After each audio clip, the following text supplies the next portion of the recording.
আজকের ভিডিওতে জানতে পারবেন বিশ্বের অপার সৌন্দর্যের লীলাভূমি মালদ্বীপ রাষ্ট্রটি কিভাবে মুসলমান রাষ্ট্র হল।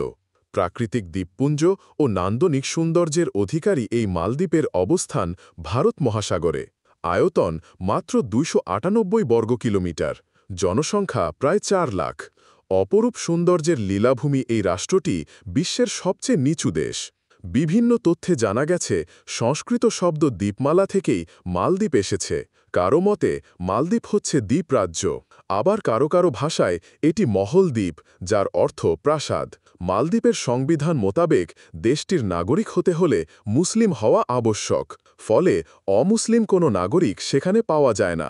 মালদ্বীপকে বলা হয়ে থাকে শতভাগ মুসলমানের দেশ মালদ্বীপ। মুসলিম ইতিহাসবেত্তা ও পরিব্রাজক ইবনে বতুতা 1183 খ্রিস্টাব্দে মালদ্বীপ ভ্রমণ করেছিলেন। তার আগমনের আগে দ্বাদশ শতক থেকেই মালদ্বীপে মুসলিম শাসন চলমান ছিল।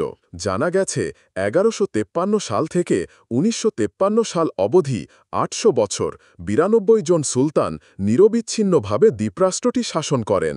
ইবনে বতুতা মালদ্বীপে নেমে দেখেন সবাই মুসলমান, কিন্তু সেখানে কোনো ইসলাম প্রচারক যাননি। তাহলে তারা সবাই কিভাবে ইসলাম গ্রহণ করল তা জানতে তিনি সেখানকার অধিবাসীদের জিজ্ঞেস করলেন। দেশটির বাসিন্দারা তখন অত্যন্ত আশ্চর্যজনক একটি ঘটনা শোনান।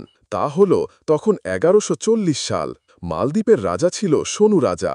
আরবের কোনো এক বাণিজ্য জাহাজ তরঙ্গ বিক্ষুব্ধ সমুদ্রঝড়ে আক্রান্ত হয়। এতে জাহাজের সব অভিযাত্রী মারা যান, তবে একজন কোনোভাবে ভেঙে যাওয়া জাহাজের কাঠখণ্ড আঁকড়ে ধরে মালদ্বীপে এসে আশ্রয় নেন। ভিনদেশী এই যাত্রী ছিলেন একজন আরব যুবক ও পবিত্র কোরআনের হাফেজ। তার নাম আবুল বারাকাত ইউসুফ আল বারবারি আল মাগরিবি। অচেনা এই দ্বীপে কোথায় যাবেন আবুল বারাকাত? কার কাছে মিলবে তার আশ্রয়? খুঁজে ফিরে এক বৃদ্ধার ঘরে আশ্রয় পান তিনি। আবুল বারাকাত তখন সবেমাত্র শৈশব পেরিয়ে কৈশোর যৌবনে পদার্পণ করেছেন। তার চেহারা বয়বে তাই দাড়িগোঁফও গজায়নি। বন থেকে কাঠ কেটে জীবিকা নির্বাহ শুরু করেন তিনি। এভাবেই চলছিল তার জীবন। একদিন বাড়ি ফিরে দেখেন আশ্রয়দানকারী বৃদ্ধা কাঁদছেন, সঙ্গে বৃদ্ধার মেয়েটিও কাঁদছে। তিনি কান্নার কারণ জানতে চাইলেন। তখন বৃদ্ধা বললেন, আজ আমার মেয়ে মারা যাবে। আবুল বারাকাত জিজ্ঞেস করলেন, কেন মারা যাবেন? তিনি তো সুস্থ। বৃদ্ধা বললেন, ওই দেখ মৃত্যু আমাদের সামনে। বাড়ির সামনে তাকিয়ে তিনি দেখতে পেলেন রাজার সৈন্যরা দাঁড়িয়ে আছে। জানতে চাইলেন, তারা কি আপনার মেয়েকে হত্যা করবে? বৃদ্ধা বললেন, না, ব্যাপারটি তা নয়। রাজার সৈন্যরা আমার মেয়েকে নিয়ে যেতে এসেছে, কারণ আমাদের এই দ্বীপে প্রতি বছর একটি নির্দিষ্ট তারিখে এক সামুদ্রিক বিপদ ধেয়ে আসে। তবে রক্ষা পাওয়ার উপায় হল দ্বীপবাসীদের পক্ষ থেকে একজন তরুণীকে ওই দিন সূর্যাস্তের পর সমুদ্র উপকূলের মন্দিরে রেখে আসতে হয়। পরের দিন সকালে রাজদরবারের লোকজন সমুদ্রের কিনারা থেকে ওই মেয়ের লাশ উদ্ধার করে আনে। কোন মেয়েকে পাঠানো হবে তা প্রতিবারেই লটারির মাধ্যমে নির্ধারণ করা হয়। দুর্ভাগ্যক্রমে এবার লটারিতে আমার মেয়ের নাম এসেছে, তাই আজ রাতে তাকে সমুদ্র উপকূলে পাঠাতে হবে। কিন্তু সেখানে পাঠালে তো তার মৃত্যু অনিবার্য।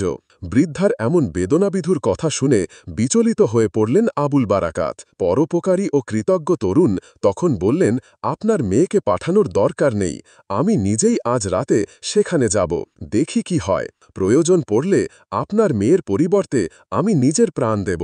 রাজার সৈন্যরা না চিনতে পারে মতো করে আপনার মেয়ের পোশাক আমাকে পরিয়ে দিন, ভালোভাবে ওই রকম করে সাজিয়ে দিন, আমি তাদের সঙ্গে যাব।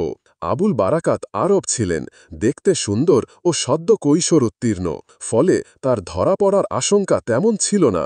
তবে বৃদ্ধা নির্ঘাত মৃত্যুর দুয়ারে ঠেলে দিতে কোনোভাবেই রাজি হচ্ছিলেন না। কিন্তু যুবকটি বললেন, তিনি মুসলমান, মুসলমান এক আল্লাহ ছাড়া আর কাউকে ভয় পায় না, আর জীবন মৃত্যু আল্লাহর হাতে। আল্লাহর হুকুম না হলে কেউ কাউকে মারতে পারে না। তাছাড়া তিনি হাফেজে কোরআন, তাই তার বিশ্বাস কোরআনের বরকতে মহান আল্লাহ তাআলা তাকে রক্ষা করবেন। যুবকের পীড়াপিড়িতে বৃদ্ধা রাজি হলেন। রাজার সৈন্যরা এসে তাকে নিয়ে গেল। তরুণীরূপী আবুল বারাকাতকে তারা সৈকতের নির্জন ওই মন্দিরে রেখে চলে এলো। যুবক সেখানে এশার নামাজ আদায় করল। এরপর উন্মুক্ত তলোয়ার হাতে সমুদ্রের ঢেউ দেখতে লাগল। একই সঙ্গে পবিত্র কোরআন তেলাওয়াত করতে শুরু করেন। রাত গভীর হলে চারিদিক নিস্তব্ধতায় ছেয়ে যায়। সমুদ্রের ঢেউ ভেঙে পড়ার শব্দ ছাড়া আর কোনো শব্দ নেই। প্রকৃতি নিদ্রার কোলে ঢলে পড়েছে। হাফেজ আবুল বারাকাত রাতের নিথর নিস্তব্ধ পরিবেশে অপেক্ষামান। সমুদ্রের কিনারায় সেই ভয়ঙ্কর মন্দিরে বসে হৃদয়স্পর্শী সুরে কোরআন তেলাওয়াত করেই যাচ্ছিলেন। কারণ সব ধরনের অপশক্তির মোকাবেলায় কোরআনই তার দুর্দমনীয় হাতিয়ার। সময় বয়ে চলে, আর আবুল বারাকাত অপেক্ষা করছেন। হঠাৎ করে সমুদ্রের দিগন্তে বিশাল আকৃতির এক ভয়ঙ্কর দৈত্যের উদয় হল। দৈত্যটি ধীরে ধীরে মন্দিরের অভিমুখে আসতে লাগল, কিন্তু কাছাকাছি এসে দৈত্যটি আচমকা থেমে গেল, আর এইদিকে আবুল বারাকাত কোরআন তেলাওয়াত করেই যাচ্ছে। বোঝা যাচ্ছিল কোরআন তেলাওয়াতের আবেশে কোনো এক অলৌকিক কারণে দৈত্যটি সামনে অগ্রসর হতে পারছিল না। অবশেষে হার মানল ভয়ঙ্কর দানবটি। কিছু সময় অবস্থান করে ভয়াবহ দানবটি যেই পথে এসেছিল সেই পথে ফিরে গেল, একসময় সমুদ্রে মিলিয়ে গেল। অপরদিকে রাত পেরিয়ে সকাল হল। সরকারি লোকজন যথারীতি লাশ নেয়ার জন্য মন্দিরে এলো, কিন্তু তারা হতভম্ব হয়ে গেল। সেখানে কোনো লাশ নেই, কোনো মেয়েও নেই। তার পরিবর্তে এক মুসলিম যুবককে দেখতে পেল তারা। সৈন্যরা তাকে ধরে নিয়ে এলো রাজার কাছে। আবুল বারাকাত তখন রাজাকে সবকিছু খুলে বললেন। বিস্মিত রাজা তখন বিষয়টি সম্পর্কে নিশ্চিত হওয়ার জন্য ওই মেয়েটিকে ডেকে আনলেন। মেয়েটিও তার বৃদ্ধা মা রাজার কাছে ঘটনার সত্যায়ন করেন। রাজা এমন ঘটনায় সীমাহীন প্রভাবিত হলেন। তিনি বললেন, হে যুবক, এত বড় বিপদের সামনে তুমি একাকী দাঁড়ালে কিভাবে? যুবক বলল, আমি একা ছিলাম না, আমার সঙ্গে আমার আল্লাহ ছিলেন, আর আমার হাতিয়ার ছিল মহান আল্লাহর পবিত্র কোরআন। রাজা ফের জিজ্ঞেস করলেন, তুমি ভয় পাওনি কেন?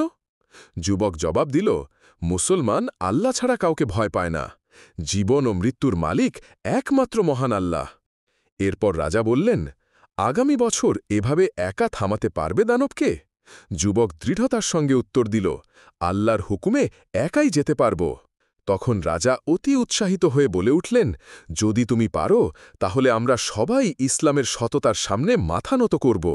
রাজার এই কথাকে সবাই সমর্থন করল। এরপর পরবর্তী বছর নির্ধারিত তারিখের ঘটনা সবাই প্রত্যক্ষ করল, অর্থাৎ ওই যুবকের মোকাবেলায় সাগর দানও এবারও ব্যর্থ হয়ে ফিরল। এই ঘটনার পর থেকে সেই মহাবিপদ মালদ্বীপে আর আসেনি। তখন রাজা ও তার দরবারের সবাই ইসলাম গ্রহণ করেন। অতপর পুরো রাজ্যের মানুষ দলে দলে ইসলাম গ্রহণ করতে থাকে, আর এভাবেই মালদ্বীপ রাষ্ট্রটি শতভাগ মুসলিম রাষ্ট্র হিসাবে পরিণত হয়।